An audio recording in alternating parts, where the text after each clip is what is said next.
My question to you, Mr. Vice President, is what is your argument to the voter watching this debate tonight who may not like everything President Trump does, but they really like this economy and they don't know why they should make a change? Well, I don't think they really do like the economy. Can't do much right now. Russia's responsible. 3 consecutive American presidents have enjoyed stints of explosive economic growth due to a boom in oil and natural gas production. As president, would you be willing to sacrifice some of that growth, even knowing potentially that it could displace thousands, maybe hundreds of thousands of blue-collar workers in the interest of transitioning to that greener economy? The answer is yes. You may have noticed this week that your gas prices have gone up.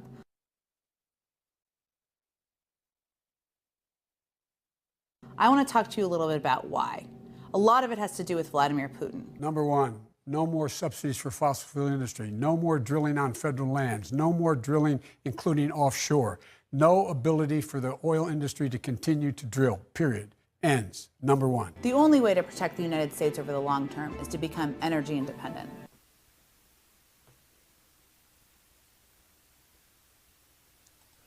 I think that kind of says it all, don't you? Hey, top of the day to you. My name is Mike. It's Saturday morning, March 12th, the first Saturday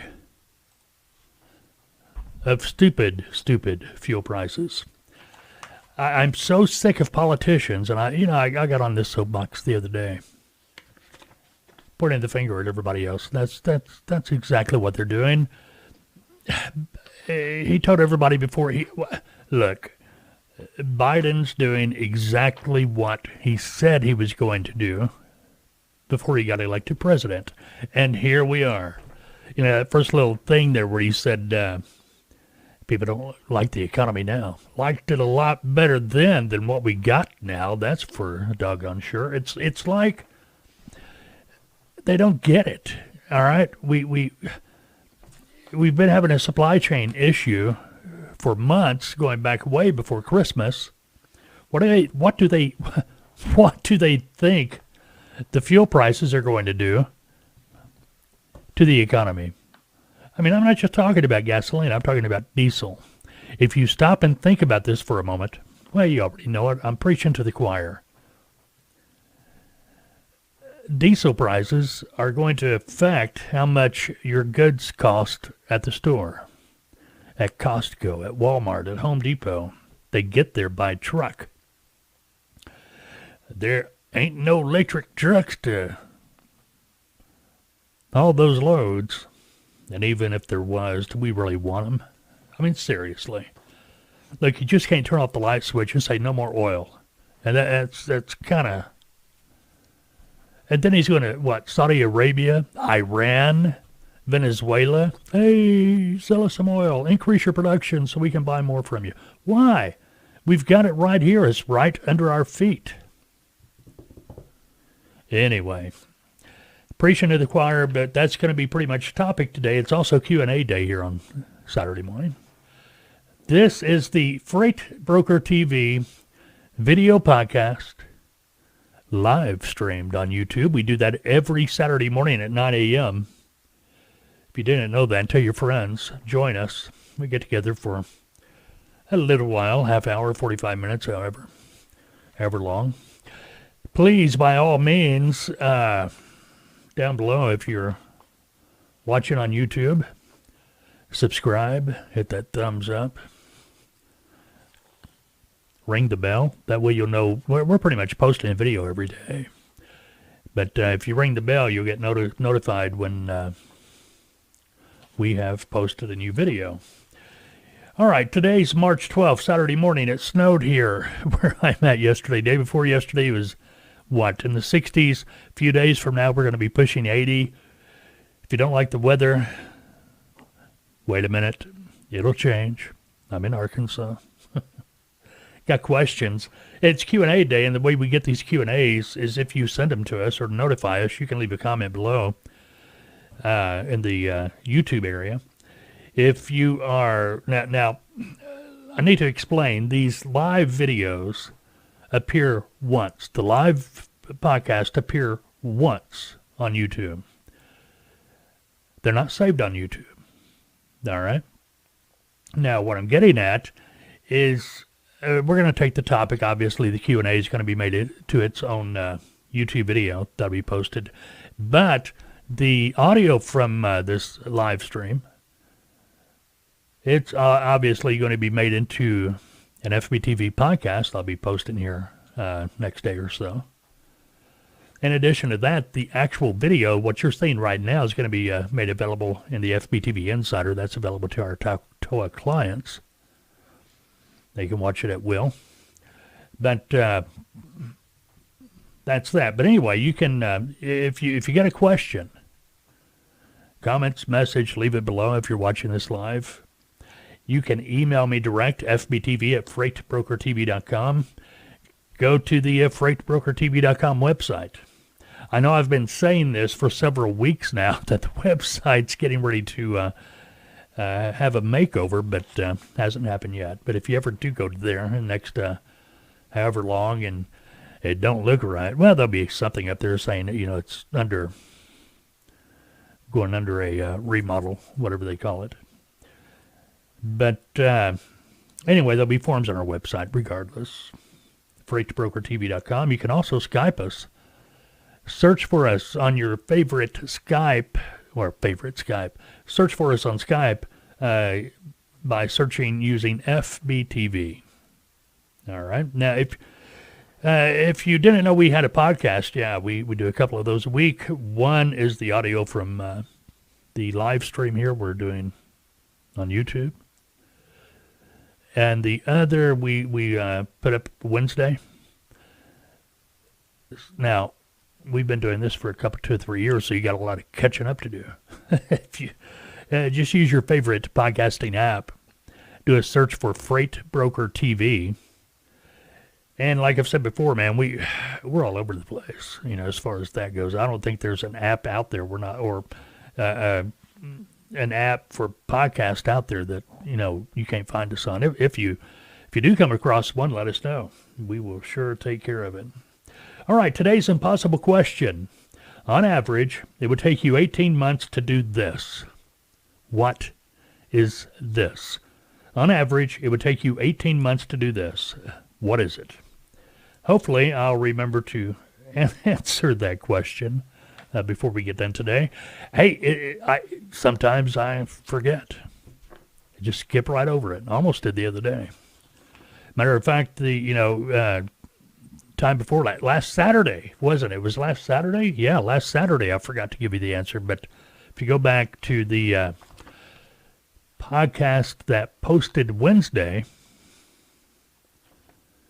you'll find the answer to last Saturday's question. I give it to you now, but I don't remember what it was. Okay, if you're a driver, owner, operator, CBSA Road Check 72-hour blitz coming up May 17th through 19th. And if you want to take my advice, go home. Don't be out during those days. I did it once, I think, and what a miserable 3 days. I mean, you just stay puckered up in that seat all week or all 3 days. Every time you cross the state line, you knew the scale was going to be open. And you knew there were going to be probably DOT all over the place, dogs all over the place. It's going to slow you down. It's not so much the inspection. It's the time you lose. The time. The inspection, it is what it is. I mean, it's no fun. And you already know that you can buy a brand new truck, brand new trailer, take it to a DOT to get it inspected, and they'll find something wrong with it. May not be right, but they'll find something wrong with it. So you never know. Everybody's different. And then you got the ones with an attitude. I'm talking about the DOT with an attitude. Anyway, not going to go there. A lot of DOT officers actually are ex-truck drivers. Those, in my opinion, have been the best. The ones that really make your skin crawl a little bit you are the ones you just know they were picked on in high school or school. They were just picked on, and now they get the badge, and they're going to get even. Those are the ones that worry me. Anyway. All right, what is it? ATA, American Trucking Association, urges Biden to increase oil and natural gas production. Yeah, they did that via letter. I got a letter right here. I'm going to read some highlights from it. President Joseph Biden to the White House, 1600 Pennsylvania Avenue Northwest, Washington, D.C., 20006. Just in case you wanted to send you a Christmas card or something. Yeah. Reference escalating fuel cost for the trucking industry. Dear Mr. President, the trucking industry is the backbone of the American economy. Hear, hear. Moving 73% of our nation's freight, or 10 billion with a B, tons of goods annually. Our ability to do so on a cost-efficient basis for our customers throughout the supply chain depends on certain economic conditions, including fuel prices, which are typically a fleet's second highest operating expense. Right now, escalating fuel prices are driving up the transportation cost of all goods, adding yet another layer of inflationary pressure on every sector throughout the entire commodity. That video we played right there at the beginning. Right there at the beginning. He told us he was going to do it. We just, well, the ones that voted for him, if they even heard him say that, they were thinking, he'll do it the right way. He won't just walk over and turn the spigot off. He won't do that. You know, we'll still be self-sufficient. We'll just, be working on going green, and it'll be phased in over time like any person with a lick of common sense would know to do it that way. Anyway, the impact is particularly hard on the 97% of motor carriers that operate 20 trucks or fewer and are designated as small businesses. Most trucking companies out there are small businesses, in case you didn't know that.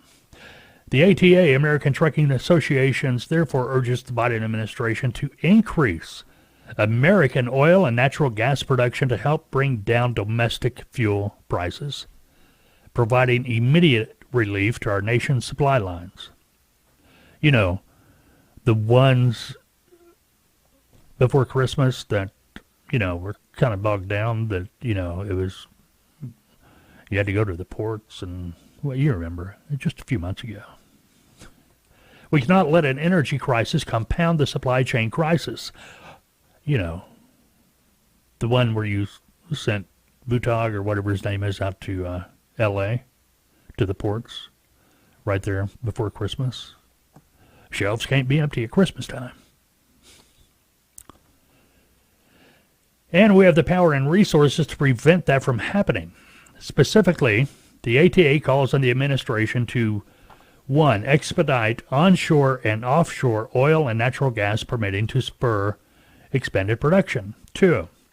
Initiate immediate lease sales in current production areas in the central and western Gulf of Mexico. 3.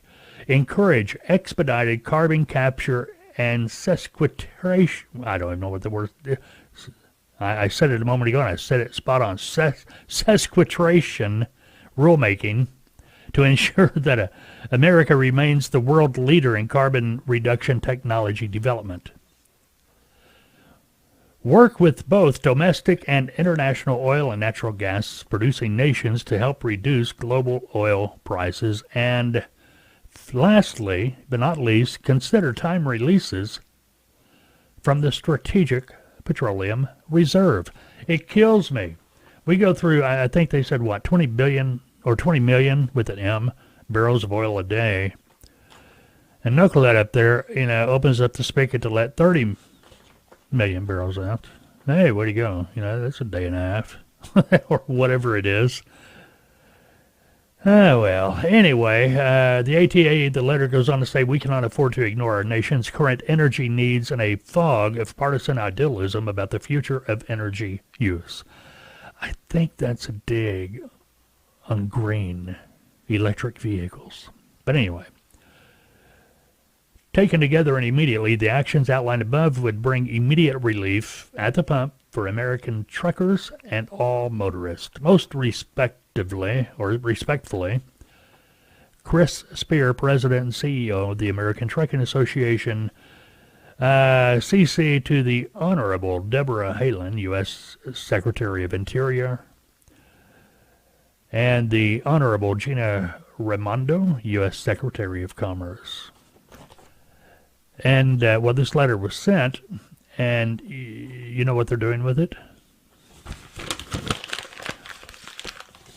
Yeah, that's what they did with it. They're not even going to read it. They don't care. Biden's has already reinforced that he don't care. Hey, tough. You know, hey, walk it off. You know, we'll get through this together. He who flies around on a government plane, gets driven around by a chauffeured limousine, the government's paying the fuel. He don't have to pay for anything. Yeah, I'm kind of ticked off about all that, but anyway.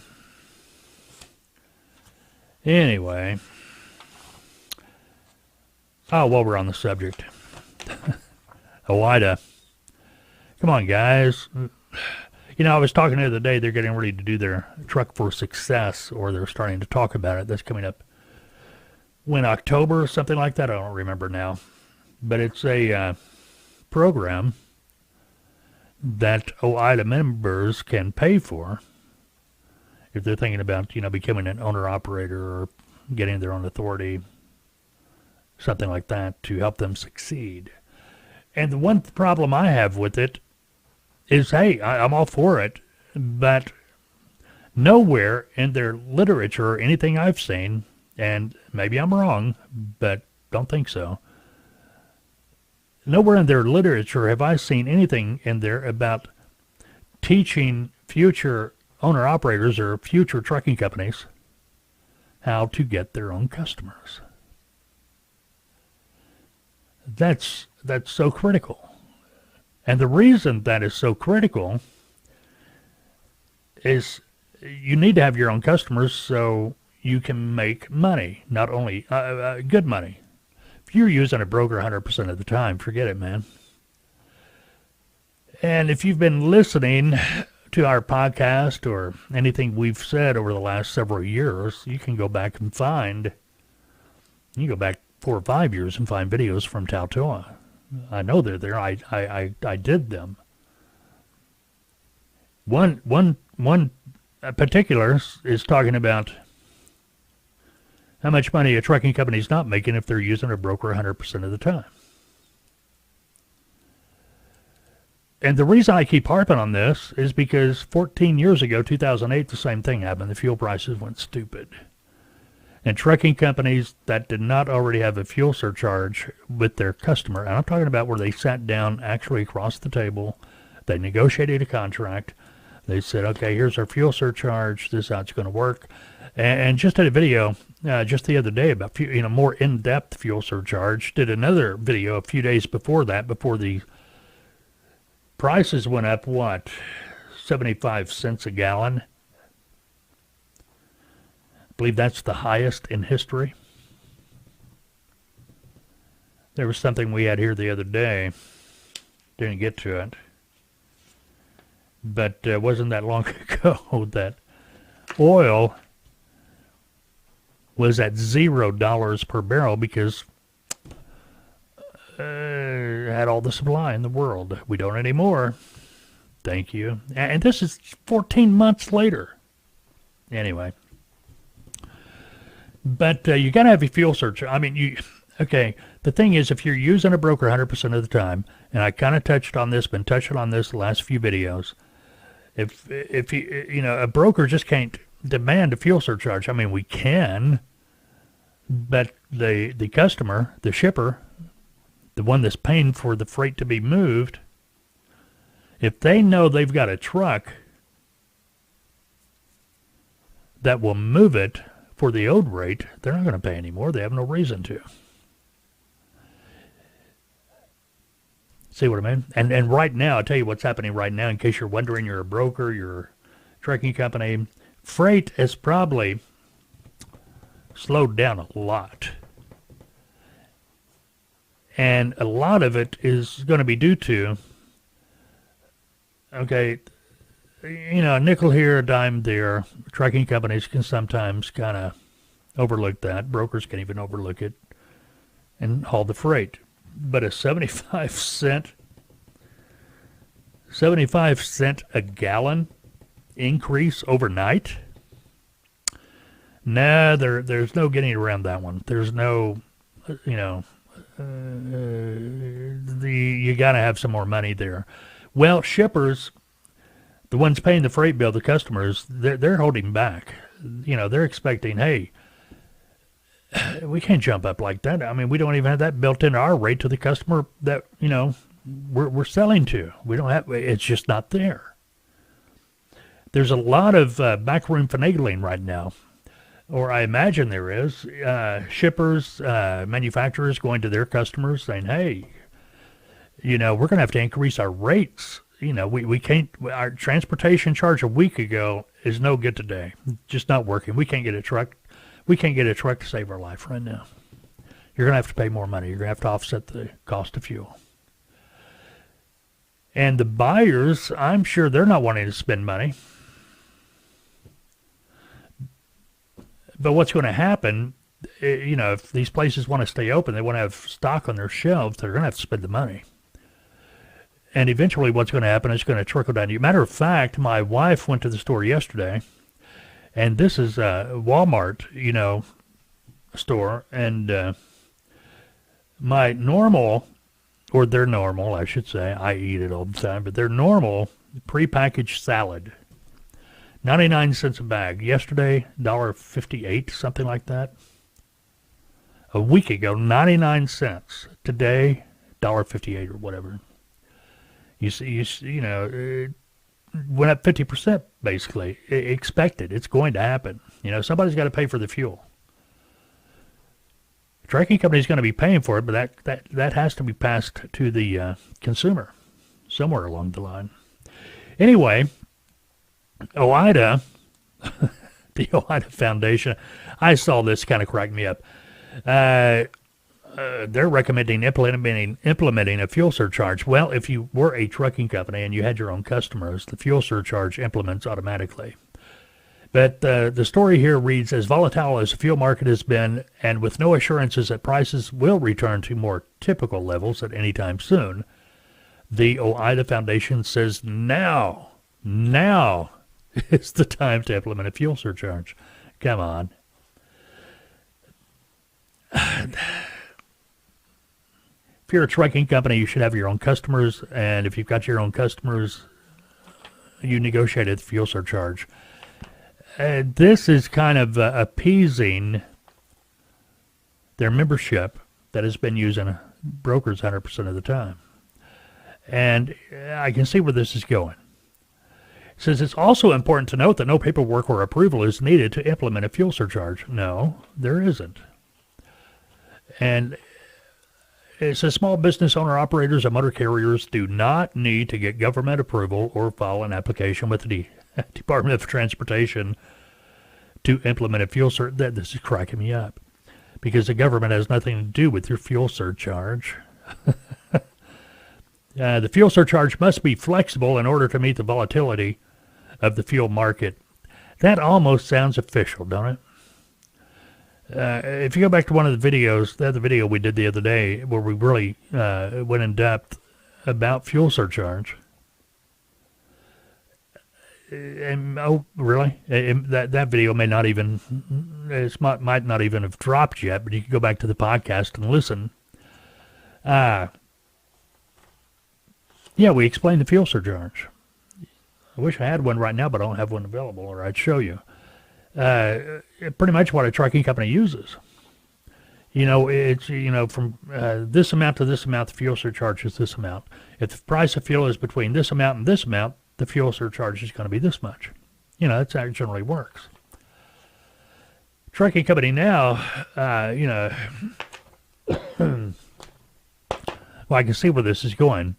Some of these smaller trucking companies are going to be telling brokers, hey, we're implementing our fuel surcharge. Broker's going to go do what? Broker doesn't pay fuel surcharge. Well, they do, but it's included in the rate. It's not a separate number. And the reason that is, before if you're a trucking company or a driver, small company or driver, when a trucking company goes down, sits down with their customer, and across the table, they can negotiate the fuel surcharge. They can negotiate their line haul rate. They can negotiate all the accessorial, like extra stop pay, detention time, all that. As a broker, no, we don't do that. We work with a lot of different shippers, customers, whatever, and they tell us what they're paying. There's no negotiation. You know why? We do not have the equipment. You know, we just, as a trucking company, you own the equipment. Your equipment will do what you tell it to do. A broker, we've got to go out there and get the equipment. There's no way to negotiate that. So the customer tells us what they're paying, and they don't tell us. They tell us gross money. Yeah, we're paying $2,750 to move that load. All right, what's fuel surcharge? You know what the customer's going to say? It's included. There is no separation.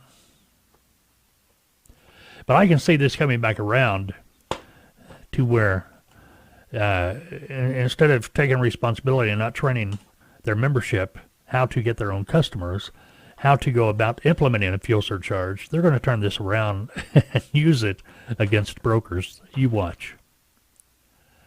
You watch. Whether you have regular customers or are entering a rate agreement with a new customer or are leased to a carrier. Now, nowhere in here does it say broker. I understand that. But if you don't already have a contract with a customer where the fuel surcharge implements automatically when the price of fuel fluctuates, you're kind of late. You're late to the game. That's all I can tell you. Okay, Q&A. Yeah, we decided every Saturday morning we'll do a Q&A. So any questions come in through the week, we'll answer those questions on Saturday morning. Those will be our Saturday morning topics. All right, this first one, Giesel, I believe I'm pronouncing your name right. Giesel. My name is Giesel. My question for you is, my boyfriend is a truck driver for a company who is looking to start his own trucking business. I am looking into doing freight brokerage. We would like to combine the two businesses. How do we go about doing this? All right, Giesel, first of all, you don't. You don't combine the two. You keep them separate. You've got to.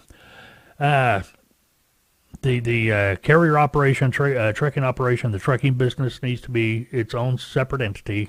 You'll obviously have an LLC for that. And your broker operation will also be its separate entity. Now, you in your email you sent me, you said you were going to start out as an agent. As we've suggested, you've watched our videos, and that's a good idea. But when you go to file your own authority, you're going to want to set up an LLC just for the broker operation. So you got the carrier operation and the broker operation. You want them separate, totally separate. That doesn't mean they can't work together. The reason you want them separate as separate entities, so if something happens bad to one, the other will not be affected. Now, what I'm getting at, I'm not wishing boyfriend anything, but if he got out there, had an accident, somebody came back and sued the trucking company, the brokerage wouldn't be involved at all, and vice versa. See what I mean? So you're protecting one, liability issues is what it's for.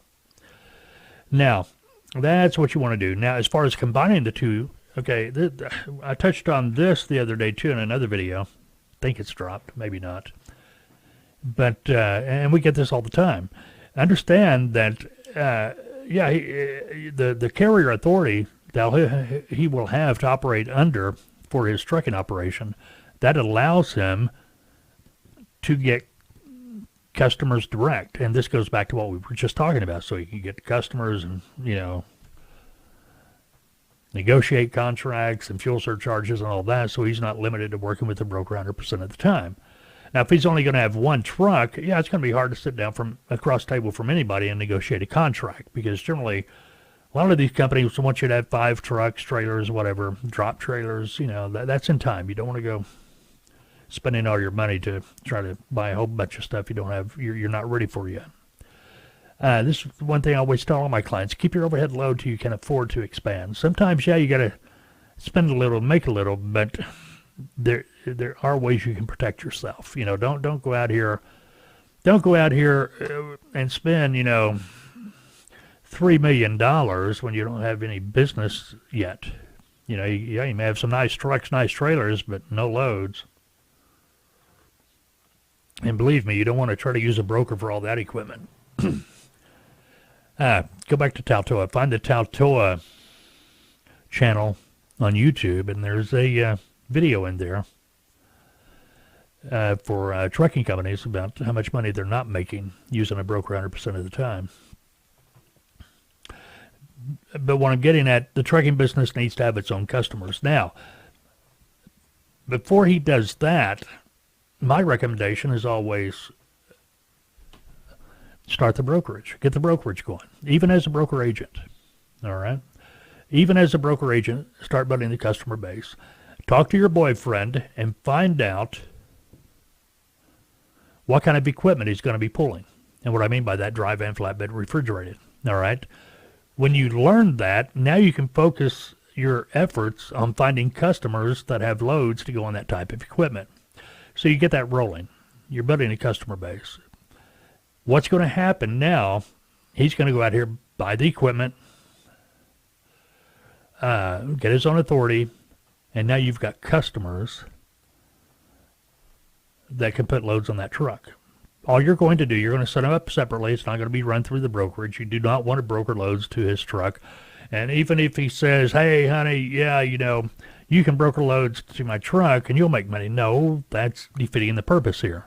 Okay, y'all want to work together, you know, combined. So you got to make it beneficial to him. You'll be making money, and I'll explain that in a moment. What's going to happen when he gets his own authority, you'll call back to your customer and say, hey, we are now an asset-based brokerage. What that means is you have your own equipment. You do, through his trucking operation. Just tell your customer you're going to send over your the carrier the paperwork for the carrier side of the operation to the customer. Now, anytime there's a load that your boyfriend wants to haul, you just call your customer and say, hey, we're going to put this load on our truck. And they will send the load confirmation and everything to the carrier side of the operation. And the carrier side of the operation can direct bill that shipper once the load is delivered. See what I mean? Now, that's still your customer because you're set up as a broker, you know, for that customer. It's just now the broker side of the operation set up with that customer, the carrier side of the operation set up with that customer.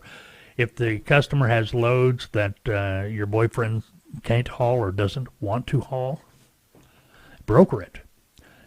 See, you can broker it and still make money. Make sense? All right. If it don't, Giso, feel free to contact me, 479-668-0838. Send me an email, fbtv@freightbrokertv.com. Be happy to answer it for you.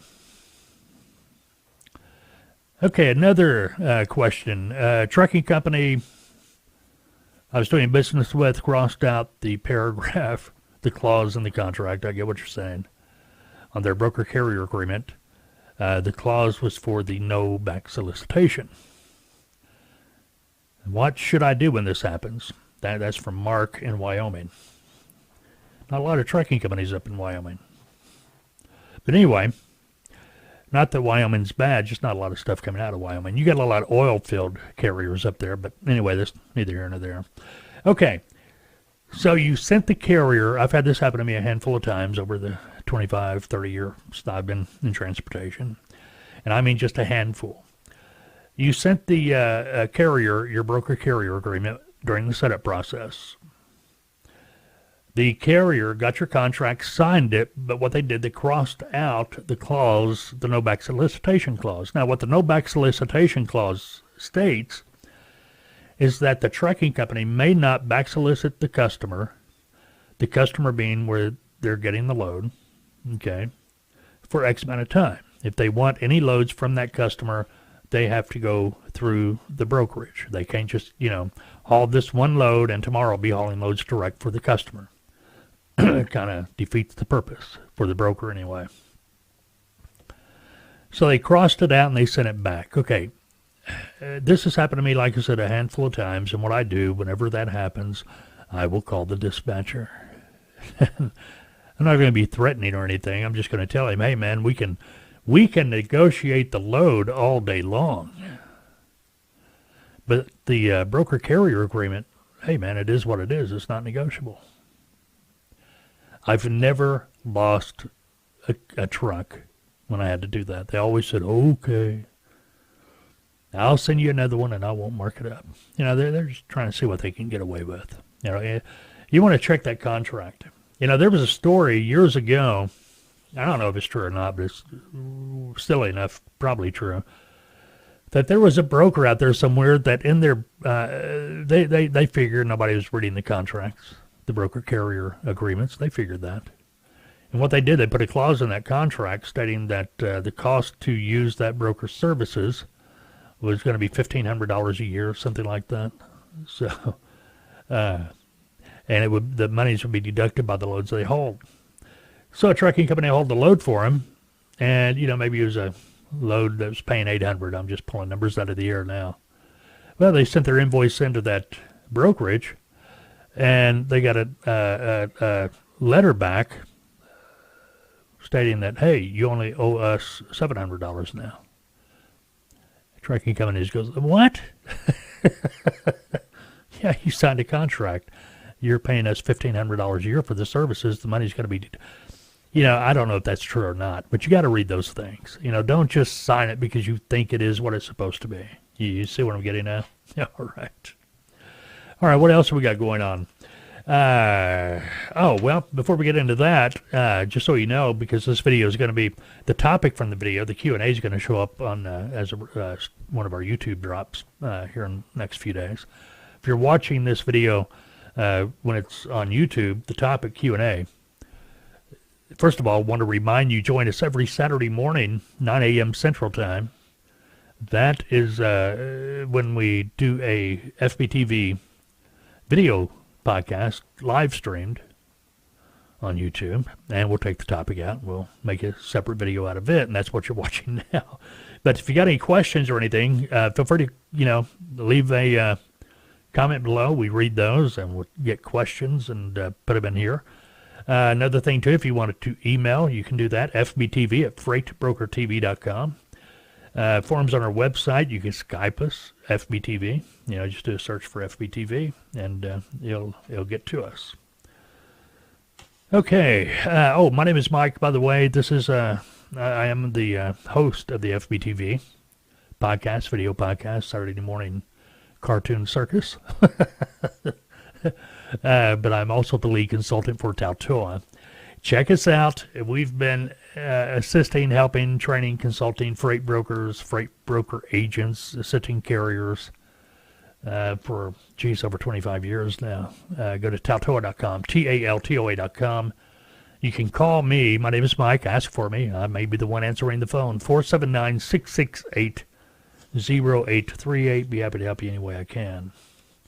FMCSA, we'll get to that. I guess I could. FMCSA published a notice Wednesday, going back to the CDL testing proposals. But on Wednesday, the FMCSA pulled back a proposal, two of them actually. The first one, it's a proposal that would have allowed a third-party skills test examiner to be the same person who provided skills training. Yeah, I kind of rethought that one, did they? In other words, before they rescinded it or pulled it back, one of these CDL training schools, they could have actually been the examiner for that state's skills test. See what I mean? Do you see the conflict of interest there? Yeah, for $3,500, you can come to our school. We'll teach you how to drive the truck. We'll teach you all you need to know. And for $4,500, we'll guarantee you can pass the test. I'm not saying anybody was doing that, but you can see the conflict of interest. Separate notice also published on Wednesday. The agency withdrew a proposal that would have allowed CDL applicants to take a knowledge test in a state other than the applicant's home state. Don't see a big problem with that. I mean, it's kind of a federally mandated test. Don't really matter if, it don't really matter, what state it's in. I mean, there should be a way to be able to check and all that stuff. All right, very good. Okay, I think that's going to wrap it up for Saturday morning. Where are we? Yeah, we're 40 minutes into this. Again, if you have any questions or anything, give me a shout. Call me at Taltoa. Check out the website, taltoa.com. You can also email me, FBTV at freightbrokertv.com. All right, go have a great weekend, unless, of course, you've made other plans. I enjoyed this. Let's watch it again. My question to you, Mr. Vice President, is what is your argument to the voter watching this debate tonight who may not like everything President Trump does, but they really like this economy and they don't know why they should make a change? Well, I don't think they really do like the economy. Can't do much right now. Russia's responsible. 3 consecutive American presidents have enjoyed stints of explosive economic growth due to a boom in oil and natural gas production. As president, would you be willing to sacrifice some of that growth, even knowing potentially that it could displace thousands, maybe hundreds of thousands of blue-collar workers in the interest of transitioning to that greener economy? The answer is yes. You may have noticed this week that your gas prices have gone up.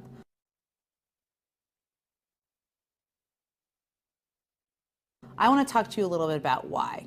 A lot of it has to do with Vladimir Putin. Number one, no more subsidies for fossil fuel industry. No more drilling on federal lands. No more drilling, including offshore. No ability for the oil industry to continue to drill, period. Ends. Number one. The only way to protect the United States over the long term is to become energy independent.